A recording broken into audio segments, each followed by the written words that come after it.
birrontxu bat pozik hartuko egun, ez da? A ver, camarero, birrontxu favorez.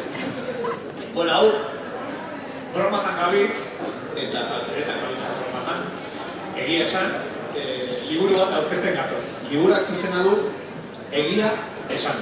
Egilea, Peru Magdalena, hemen nire eskuman dagoen gizona. Eta, zaldi bat ona ekartzea, ez dakiz zaldia edo behorra dan, beko karteari begiratu dut. Behorra. Behorra ona ekartzea ez da kasualidadea, eta ez da txorakeria. Txorakeria ere bada, baina txorakeria hutsa.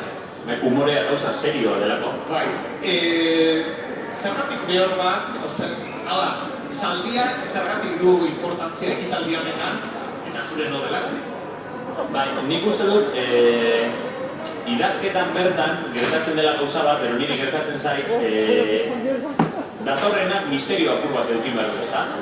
Eta orduan erabaki genuenean elkarrizketa hau egitea, esaten duen, datorren honek ere zerbait espero, estena edo misterioso edukin behar du.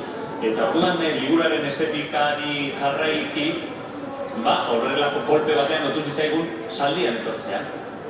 Gerora konturatu ginen, liburuan agertzen den azkenengo berba ere zaldian dela.